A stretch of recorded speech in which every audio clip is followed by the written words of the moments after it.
Doer Jeans just opened up a store right here in Portland on Northwest 23rd. They make stylish, comfortable clothes that are designed for a full day of living, from commuting to work to hanging out after. But you don't have to take our word for it. You can go try on a pair for yourself. CityCast Portland listeners can get 15% off your first order. Just mention the code CCPDX for your in-store purchase, or you can go online at shopdoer.com/CCPDX. That's shopdoer.com/CCPDX.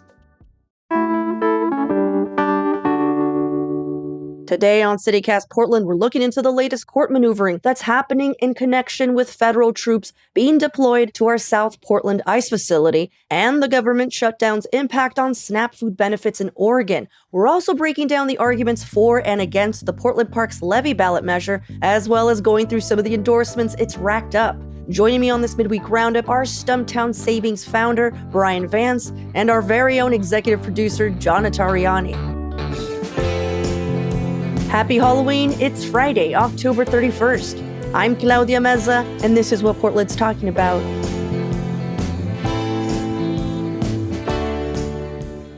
Welcome everyone to the Friday News Roundup. Bryan, John, thank you so much for joining me this morning. The band is back together. Hey, good morning, Claudia. It's good to be back. For those of you new to the show, today is a day we break down some of the biggest local stories of the week with some of the best and brightest journalists in town. But before we jump into the news, I usually ask our guests an opening question so our listeners can get to know them a little better. And today's opening question is related to the news that the Uncle Sam billboard on I-5 near Chehalis has finally been silenced. Now, for those of you who've lived here for a while, or maybe just went to Evergreen State College like I did, you know it as the bigot board, because for nearly 70 years, this double-sided old school letterboard would have some of the craziest, most conservative / libertarian messages that would actually routinely border on hate speech, or Trumpesque like word salads where you're just like, I know this is awful, but I don't know why. It's just cryptic and weird. I don't know what it says, but I think it's bad. It doesn't make sense. Oh, yes. So there was a petition to take it down that once garnered something like 75,000 signatures, and someone attempted to burn it down in 2020. So just know that this board has been bumming people out for generations. But what has finally silenced the bigot board is the Confederate tribes of Chehalis when they purchased the 3.5 acres on which it sits. Now, the land used to be a turkey farm. It was the turkey farmer who started this board. So now the board that used to read, "Where's the birth certificate?" during the Obama era, or "Oh no, a virus, quick, burn the Bill of Rights" during the pandemic, now simply reads, "Native land, #Chehalis," which is pretty cool, yeah. And since it's obviously not our place to even begin to suggest what the tribe ends up using the board for, my question to you two: imagines the board in your sole possession. If you had the power of the Uncle Sam billboard, what would you make it say? And remember, it's double-sided. Oh, I'm going to take this opportunity to log roll super hard. Dual-sided billboard, one side. If you're going south, promoting CityCast Portland. Okay. Best podcast in the state of Oregon. If you're going north, let's get it up promoting CityCast Seattle, which is launching next week. Burn, burn, burn. John never stops. That community is going to hate you. For one, they're like, we hate Portland. And two, Seattle is so far away. I love it, though.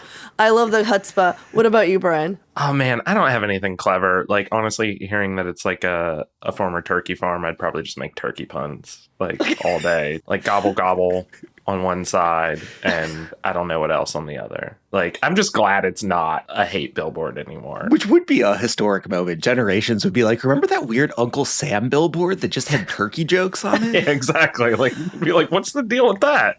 Bryan, that was my idea, too. And I got to tell you, it wasn't exactly that, but it was just like dad jokes. Yeah, exactly. That's it. That's just make all people I want to read. Like... High five. I want to be entertained. I want it to be like, knock, knock, who's there? And then on my way back, I know. Oh, that's great. The payoff. Do you know what I mean? So then I can't wait to get back. Well, you guys, thank you so much for your answers. On to the news of the week. So I'm kicking things off today with a quick recap of where we are in the courts regarding national troop deployment to Portland. We were waiting over the weekend for a decision on the appeal from Oregon State to reconsider the verdict of the initial three-judge panel in the Ninth U.S. Circuit Court of Appeals.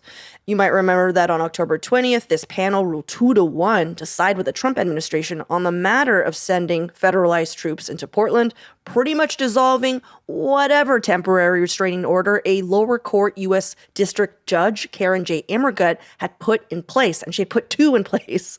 So late on Tuesday, a larger pool of judges from the Ninth U.S. Circuit Court of Appeals agreed to review their, I guess, original appeal review.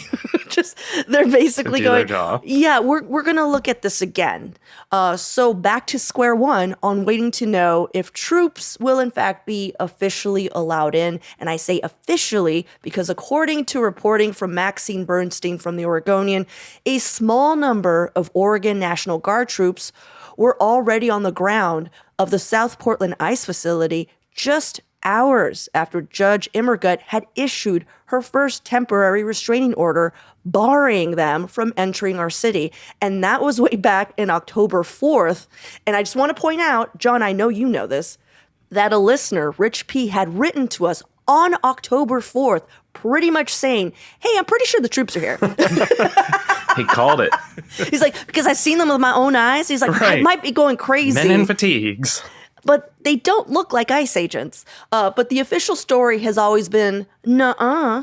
So this Wednesday, the feds admitted that, yeah, they had already sent a very small, but you could barely notice them, troops, and the Oregonian was able to find the paper trail of an advanced MP squad consisting of 9 federalized Guard members. And they had arrived to the ICE facility on October 4th at 11 a.m., clearly in defiance of a U.S. District Judge's order, which I remind you is a federal court. So the feds were like, nah, to the feds.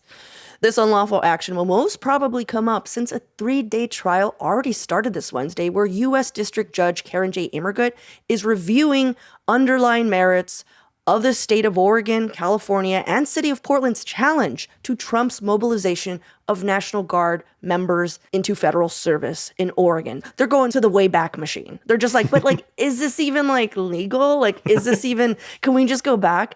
And so Immergut has said she wants to create as robust a record as possible, setting out the events that led up to Trump's September 27th authorization of National Guard troops before issuing a final judgment on whether the federal deployment is even lawful. The judge is compiling that record, expecting that it will be reviewed by appeals court after her ruling, meaning, you guys, she's collecting all the receipts. They have pissed her off. She is a judge who has become a lawyer. Do you hear what I'm saying? Oh, yeah, totally. She's building that case. These judges are just like squirrels collecting precedent for like legal winter. You know, they're just like precedent, precedent, precedent, precedent. Stowing it away. I will say, when that came out, I immediately thought of that same listener who wrote in being like, we think the troops are here.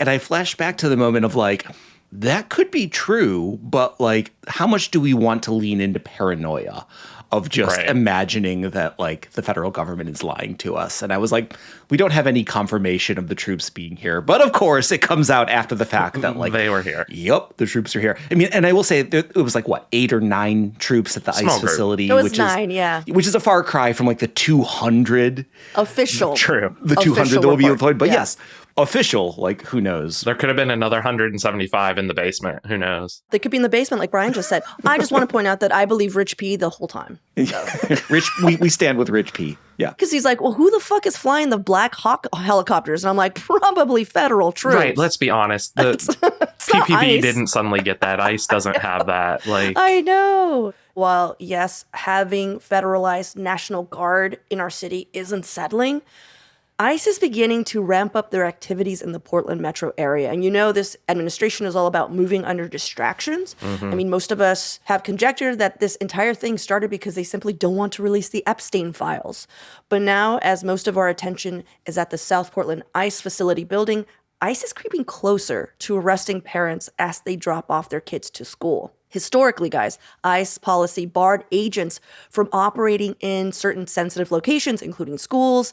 The agency abandoned this policy earlier this year when ICE arrested a Beaverton chiropractor outside his child's preschool in June.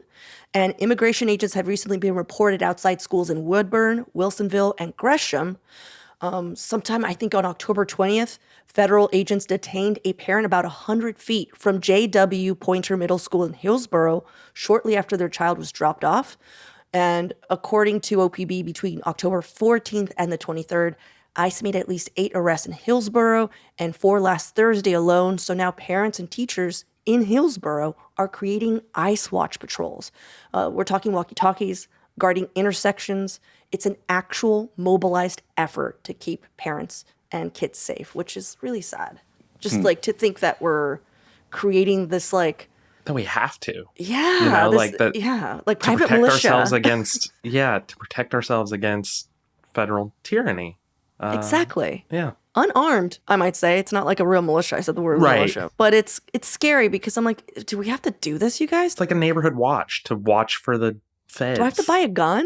Like, what is like, what is going on? It's getting to that point where I'm just like, we're literally patrolling against the government, and it's feeling like an '80s Reagan punk song. Yeah. Without having that punk around, I really do miss punk bands right now. I gotta tell you, They would add a certain energy and we flavor to really all need a this. punk band. Yeah. John, I think it's up to us. I think we need to put this podcast aside and start a punk. Start Just release a new track every day. It's just an '80s Reagan-esque hardcore punk band. The old heads in their 40s dust off their To all the old heads. their Yeah. Marshall half stacks that have been collecting dust in the basement. Gen X, older than Gen X, I don't know what that is, and older millennials, heed my call. We must start punk bands because they're needed at this moment. We need a different message right now. Yeah. Well, you guys, let's take a quick break here, and when we come back, Bryan is going to talk about SNAP benefits and if and when they might be cut off.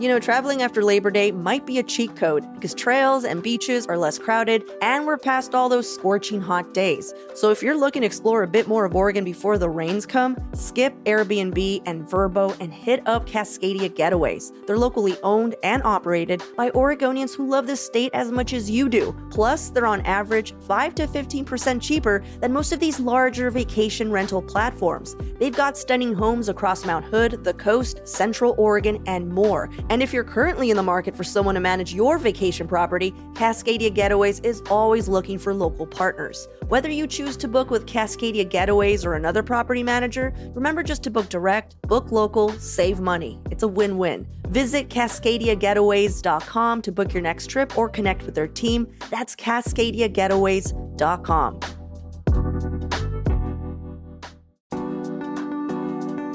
The Portland Bureau of Transportation wants to make riding your bike all year long a lot easier and more fun. Their program, Ride Through the Seasons, encourages you to try out cycling year-round through a series of group rides and skill-building workshops. In addition to all that, they're also hosting a month-long Rainy Rider photo contest in November with chances to win some awesome prizes. To learn more and get involved, text BIKE to 888-520-0526 or visit portland.gov/ride seasons. That's portland.gov/ride seasons.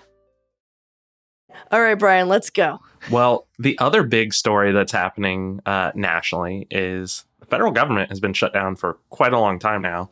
And because of that, the Trump administration is moving to suspend SNAP benefits effective Saturday, November 1st, unless Congress reopens the government with a plan to fund it. In Oregon, 1 in 6 people receive SNAP benefits. That's about 17% of our population. On November 1st, if this happens, none of them will receive their November allotment for SNAP. Now, I want to clarify this. This isn't taking away money that they already have on their Oregon Trail card, but it means that the money that they would get in November to supplement isn't going to come if this Trump administration plan follows through. And so that's causing a real sense of panic and fear among pretty much everyone in the state right now, because we already have a huge issue of food insecurity in the state. I mean, as I mentioned, 17% of our population receive SNAP benefits, and overnight they could lose a huge chunk of their resources. But what's interesting about this, for so long during this Trump administration, it seemed like the response has been mostly just to like stay quiet and not really raise a big ruckus. But Oregon, Washington, 19 other states, they're suing the federal government, arguing that the USDA's move to suspend SNAP benefits effective November 1st is basically a political stunt. And what I want to point out to people is just because the government shut down doesn't mean that the government isn't making money. We still pay taxes. It's We're not still like paying taxes. It's not like I get I don't have to pay taxes for those 30 days that you weren't at work. So it's like, that's the argument that Oregon's making, is that they still have the money to do this, that the USDA has emergency resources that they can tap into to fund SNAP, and that this is purely a political stunt to pressure congressional Democrats to fold and come back to the table and reopen the government. At the same time, Oregon Governor Tina Kotek has issued a 60-day food emergency in the state, which has allocated resources and funding to support things like food banks and different organizations that are actively working to help feed our neighbors. There's so many different organizations in Portland and around the entire state that are working every single day to feed people. That's in addition to SNAP. So, she's kicked in $5 million. It's not that much. It comes out to, like $6 or $7 per person when you do the math. So it doesn't seem like that much, but it's important to remember that organizations like the Oregon Food Bank can actually do a lot more with $6 or $7 than you or I can. They have these purchasing agreements that allow them to get deep, deep discounts because they're buying in bulk. And so it may not seem like a ton of money, but it is a much needed boost at this time, and really anything can help. But the other thing that's happening that I think is really cool is here in Portland, people are stepping up. There are tons of these like community pantries. There's this project here in Portland called the Portland Free Fridge Project, where people basically start little food pantries outside of their houses or apartments. There's already tons of those. A bunch more have come online just in the past few days. There are tons of homegrown organizations like the Equitable Giving Circle that are doing work every single day to provide food and resources to Portlanders in need. And now there are some businesses who are getting involved. So there's this coffee company. I don't know if either of you know of them, Heretic Coffee Company. It's technically a nonprofit that works to train people to roast coffee and work as a barista. They decided that they were going to offer free breakfast to anyone who needed it starting November 1st. They put out a call for people to donate to help fund that, because it's not like that food is free for them either. They need a way to pay for it. The response has been overwhelming. As of Wednesday night, they've raised over $200,000. And so now they're looking at ways to distribute the excess funding to organizations like the Oregon Food Bank or the Equitable Giving Circle. And they're not the only one. I mean, we're seeing tons of businesses. I live in Montevilla. One of our breweries is doing a fundraiser right before this episode comes out to raise money for various organizations. You look all across the city, and businesses and people are stepping up to meet this time of need. And I think it speaks to something that I think is sad, but really interesting about times of strife, which is that they can really build community and they can bring people together.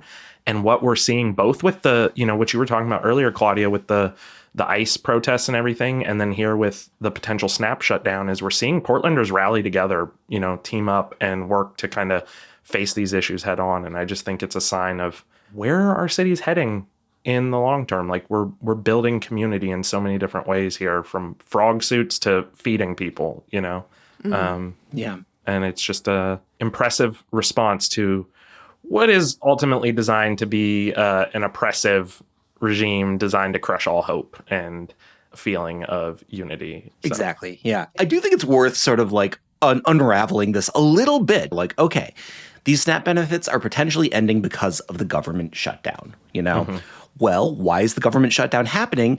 Largely because of Democratic opposition to cuts to Medicaid and SNAP benefits as well, right? Like this was the big thing that launched the federal government's shutdown in the first place, was the fact that the Republicans had already cut a lot of SNAP benefits that were going to be kicking into effect in the next several years. So this is just like a snake eating its tail in the worst way. My partner actually volunteers at the Lift Up Food Pantry, which is a partner with the Oregon Food Bank. She said that she was there last week, the day that the announcement came out. Already, this food pantry was seeing a lot more folks who had never been there before. which, I mean, of course, more people coming in, creates more demand. They had been in a point where they never really had to turn people away. But she was saying that because of the way that it's structured, like if people keep coming, and if these crowds keep growing while the supply coming in from organizations like the Oregon Food Bank continues to dwindle, like, people who are showing up who haven't used these food banks before could be getting just like, here's a couple of apples. Plus, this influx of people kind of screws up the system that is in place because they're trying to serve a lot of people in short amounts of time. And already these food pantries have seen a decrease in the supplies that they're getting from organizations like the Oregon Food Bank.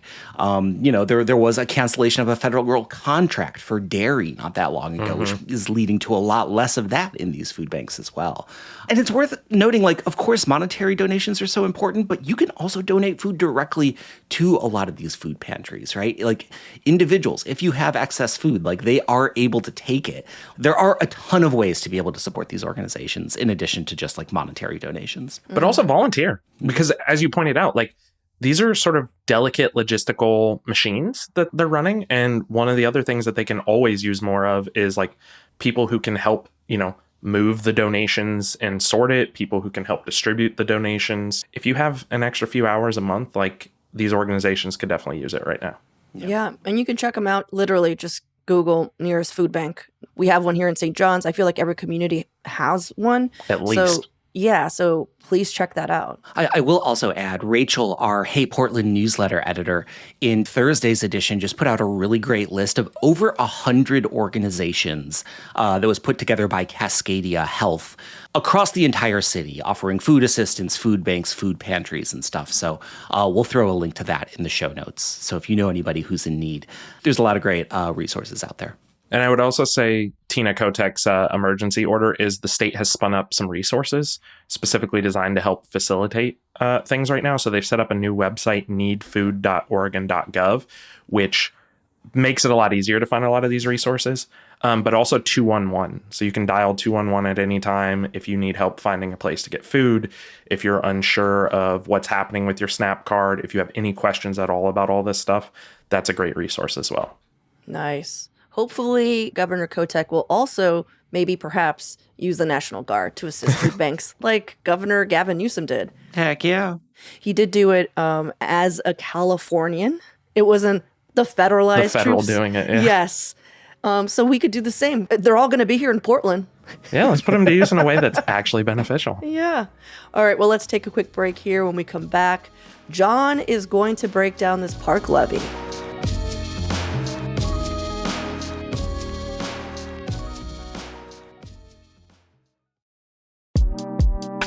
Okay, I have the next 60 seconds to convince you to go check out Doer Jeans. You can time me. Are we ready? Okay, go. Doer makes stylish, bike-friendly clothes that are designed to keep you cool, comfortable, and looking good. They're pioneers of blending technical innovation with everyday clothing without it looking like boring athletic wear. Like, even if these clothes weren't made with Coolmax, which is supposed to regulate your body temp and wick moisture, you would want to wear them. They gave me a pair of jeans to try out, and y'all, they look good. And they're not harnessing the full power of the sun and directing it straight to my legs like most other jeans do when it's sunny and above 70 degrees. And Doer just opened up a store right here in Portland at 820 Northwest 23rd Avenue, so you can feel the difference firsthand. And CityCast Portland listeners get 15% off their first order. You can either just mention the code CCPDX for your first in-store purchase, or go online at shopdoer.com/CCPDX. That's shopduer.com/CCPDX.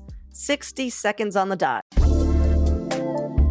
This episode is brought to you by Mubi, a global streaming service dedicated to elevating great cinema. On Mubi, you can stream beautiful hand-picked films anytime, anywhere. And right now, you can stream Lurker, a sharp psychological thriller and the directorial debut of the Bear and Beef writer-producer Alex Russell. It follows a 20-something retail clerk who crosses paths with a rising pop star and slowly worms his way into their world. As the line between friend and fan blurs, access and proximity turns into a matter of life and death. You can watch Lurker and so much more exclusively on Mubi, and the best part, you can try it for free for 30 days on us. Just head to mubi.com/citycast25. That's mubi.com/citycast25.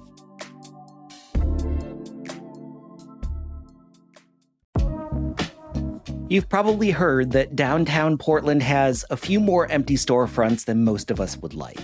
Have you ever thought up a big idea for a way to help downtown thrive? Well, now's your chance to bring it to life. Pivot Property Management is teaming up with CityCast Portland to launch a design contest, and they're asking for your boldest visions for businesses or community spaces to fill 5 of their downtown spaces. All through October, we want to hear your best ideas. Maybe it's a seasonal pop-up for the holidays, a short-term community hub, or a brand new business ready to make a long-term impact in downtown. From practical solutions to pie-in-the-sky dreams, this is your opportunity to shape the future of our city. Submissions are open through October 19th. You can learn more about the properties and share your idea using the form linked in today's show notes, or head to our website at portland.citycast.fm. All right, John, take it away. All right. Even though we live in a dystopia, we still live in a democracy that has things like elections. And we've got one coming up next week here in Portland. November 4th is Election Day. Very easy ballot this time, because if you live in Portland, there is one thing on your ballot, one thing. That is the Parks Levy. I'm leaning on some great reporting by Alex Zielinski at OPB, as well as the editorial boards of Willamette Week, Oregonian, and Portland Mercury today. This is a measure that uses property taxes to sustain cities' parks, operations, and programming. There's a levy that passed in 2020. They're looking to renew it and to raise it pretty significantly, up by about 75%. That means that if you vote yes on this levy, it would go up from about $177 a year for the average median household now, up to $310 a year for the median household in the new levy. And this supports a lot of stuff like swimming lessons, camps, youth sports, programs for low-income residents, also pays for a good amount of like minor maintenance stuff, trash pickup, tree planting, etc., but not for major repairs. That's a big deal because we just saw this audit come out a few weeks ago from the city auditor's office, looking at just how dire the maintenance situation is at Portland's park, that they need $500 to $800 million to bring their facilities back up to a reasonable standard. And this levy, even though it's expensive, even though it's going to maintain a lot of programming that people really love, isn't really going to address that backlog of repairs that are needed. So there's been a lot of conversation about this. I feel like this is a surprisingly hot issue for something that, tends to be kind of rubber stampy of Portland's being like, yes, we will pay the levy. This levy is backed by the mayor, most of city council. Councilor Dan Ryan has not endorsed the measure. He says that there's still unanswered questions. Also, county, metro, school boards, et cetera, are all on board with it. Opposition, critics like Bob Weinstein, who is a former city council candidate, as well as the Taxpayers Association of Oregon, argue that it is not addressing systemic funding issues and oppose it. I spent some time looking at all of the endorsements in favor and opposed from newspapers around the region. But before I get into that, where are you guys on this? How are you feeling about it? You want to jump in, Brian? I mean, I know you got opinions. yeah, like the path to hell is paved in good intentions. And I think that's what we're dealing with in Portland. Ooh.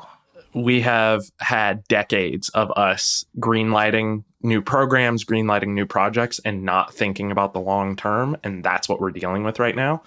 Like John said, this isn't going to address that. This is going to kick the can down the road a little bit more. Mm-hmm. That said, it's still important. I mean, parks are one of the few things that I feel like most Portlanders agree on that are great about our city. And the last thing we need right now is for parks to shutter and for resources at parks to go away. I mean, we already dealt with a lot of that in COVID. We need these community centers. We need these community resources. So I'm voting yes on it, but I am skeptical about the long-term health of our parks because, I think that's a valid criticism from some of those detractors that they're not doing enough to address the long-term funding situation here. Mm-hmm. Most homeowners also recently received their tax statement. I did. Yeah. When you see the breakdown of how much you're paying for certain things, it hurts a little bit. And it just reminded me of all the people who have been complaining about property taxes rising. Mostly retired people, folks with fixed incomes, people, because just because you're a homeowner doesn't mean that you're like swimming in it. Yeah. you know? You're not Mr. Moneybags. Yeah, quite the opposite sometimes. What I'm thinking about is like, this is going to really hurt a lot of people too. Yeah, potentially. Sorry, guys. Like, I'm sorry, but like, this is not potentially, like, it is. Well, yeah, like, yeah. If you go on any board where people are just talking just freely, Portlanders, there's a lot of people being like, I can barely afford my mortgage, my this, or my mortgage is paid off, but I can barely, like, with the government shutdown, social security benefits, right? And so I think about that as well. And so when I vote, I'm going to consider all of that as well. I will just say, though, like, yeah, it's going to hurt no matter what. Like, whether it hurts people now or it hurts in the long term by de-investing in public spaces and public resources. I mean, we've seen this play out over decades. Mm-hmm. A big reason that we have the homelessness and mental health crisis we have in this country right now is because we disinvested in mental health care in our country. Mm-hmm. And if we disinvest in parks, like, that's going to have serious long-term ramifications for our society. Yeah. And, the argument is that if this levy does not pass, it could lead to cutting of like all of these programs at parks for low-income Oregonians. It could lead to significant layoffs at the Parks Department as well, because about half of the annual budget comes from this levy right now. So endorsements have been flying back and forth from different organizations in the city. The Oregonian is the main paper that is said to vote no on this levy, largely leaning on the critiques from the city auditor's report that I mentioned earlier, saying, like you said, that this represents the city kicking the can down the road, and that Portlanders need a better option on the ballot, and that they should vote no on this levy, even though it does risk layoffs and closures. The Mercury, on the other hand, said yes, that this tax was never intended to fix that maintenance backlog, and said that, quote, denying the city much needed funding now will only make the promises more difficult to fulfill in the future. I thought the Willamette Week's endorsement was really interesting, though. They said yes, pointing out two things that I hadn't really heard yet in this debate. One, that the levy is also going to fund a full-time position to find and cultivate private donors to help pay for care and maintenance. So to like actually create a mechanism to try and fund some of this stuff. Also, it's going to create a community oversight committee that reports directly to city council rather than the Portland Parks and Recreation director. You might remember the recent parks director was placed on administrative leave for undisclosed reasons and then resigned recently after 6 years on the job. So having accountability at a city council level, to me, seems like a very good idea. Well, Week also pointed a rather grim portrait of what would happen if it doesn't pass, with some color to it. Quote, the parks will be left to rot. Routine maintenance and trails and railings will be neglected. Pools and community centers will close. The restrooms won't be cleaned each day, and the trash cans will overflow. So a nice little apocalyptic image from Willamette Week. If we think that deferred maintenance bill is high now, imagine what it would look like if our parks just were not maintained at all for the next few years. The city auditor, they didn't say, hey, don't vote for the levy. They basically just submitted this report, correct? Oh, yeah. Yeah, the auditor has not weighed in. They were just like, agnostic on the levy, here's what's happened over the last decade or so. Yeah. In case somebody like makes that connection in their head and they're like, the city auditor said not to vote for the levy. Well, I'm not going to vote for the levy because I'm all about it. And so it's like, no. They had a report. They were just like, hey, the levy's not going to address these things. And that is what they that is all they wrote. Yeah. Right. Well, yeah. Election night is November 4th. Portlanders have until 8 o'clock to drop off their ballot at an official site. Also, you can mail in your ballots as long as they are postmarked by November 4th. They will be counted. So that's coming up on Tuesday. If you have not checked your mail, if you have that stack of 1 million bills and junk mail that you haven't gone through, it's time to dig through it. Your ballot's probably in there. Well, thanks so much, John, for breaking that down. I do want to say that even though there is so much apocalyptic feelings around us, feeling like our democracy is crumbling, I got the biggest surge of just hope when I saw the Multnomah County voting little station, that every neighborhood gets in the corner. And it's just like this like big ass mailbox. Yeah. And Where's yours? Where's yours, Claudia? It's where it always is, which is like in front of the elementary school. in like the downtown St. John's area. It's the corner where it's John James or James John Elementary School is. I always forget the like JJ Elementary School. It's a JJ Elementary School. Yeah, and it's huge. I was walking by and I was like, oh, I don't know why, but this warms my heart. And I just want to like remind people that even if we feel like we don't have the power when it comes to federal things, locally, we really do. And just focus on that. And please vote. Yeah, like that's where you do have power. That's where you start to take back control. So exercise your rights. Well, before we head out, we have some shout outs from members of our Portland Neighbors program. One of the perks of being a paying member of CityCast Portland is the opportunity to shout out a local business or organization that you love. You want to kick us off, John? Yeah, I've got one from Chris C., who wants to shout out the Lombard House in St. John's. Chris said, I just had the best time watching my beloved Philadelphia Eagles at Lombard House. Get there, fellow Eagles fans. Go Birds. I am so happy to co-sign the Lombard House, although I cannot co-sign the Philadelphia Eagles. Go Lions. I do want to say, even if you're not a Philly fan, if, you know, any Philadelphia game is being played and they're playing your team, you can go. It's like a chill vibe. I've done it before. They're not going to attack you. I did not bring my Dodgers hat, but it has happened. I'm just saying it's going to be a sad time at the Lombard House on November 16th when they lose to the Detroit Lions. Oh my God. Wow. John.Notarianni at citycast.fm. This next shout out is from Stephen D. And they wrote, the recently opened new Albina Library is a really great update for our community. It's been a great place to escape the heat and read during the summer. It's beautiful, comfortable, and well planned for features and amenities. Yes, also love that. I got one more from Mike H. Shouting out Santa Flora, a unique coffee edible flower pop-up operating out of Mother Foucault's bookstore. The highlight is the maple dahlia and chocolate marigold donuts, which sound amazing. Wait, so I can eat the dahlia? Wait, I mean, wait, there's Mike H. Right you're in. blowing What is my happening? mind. What is this edible? I love that he just dropped edible flower pop up. Like we would all know what the hell that means. We need more, Mike H. I want to know more. I'm gonna Google this. That's awesome. Just shout out to Chris C, Stephen D, and Mike H for writing in, and a huge thanks to our newest members, Meryl C, Bryan N, and Leslie M. When you join as a Portland neighbor, we'd also be happy to read your shout outs of places you love in Portland, alongside a bunch of other cool perks like ad-free listening. You can join at membership.citycast.fm. Well, thank you so much, everyone, for listening. John, Brian, it is always a pleasure to host you. Thank you so much for hanging out with me. And I hope everyone has a wonderful weekend. Yeah, thanks, Claudia. Thanks. That's all for today here on CityCast Portland. Thank you so much for listening. Our podcast production team this week was John Notarianni, Julia Fiaioni, Laura Satsui, and myself. Our Hey Portland newsletter editor is Rachel Monahan, and our host is me, Claudia Meza. Original music by Jenny Conley and Stephen Drizos. Additional music by All the Kimonos, as well as Sarah the Instrumentalist, Timothy Infinite, and Gregory David, courtesy of Epidemic Sound, along with Opal 99 and D-May, courtesy of Triple Scoop Music. We'll be back Monday morning with more from around the city. Until then, see you at Slim's.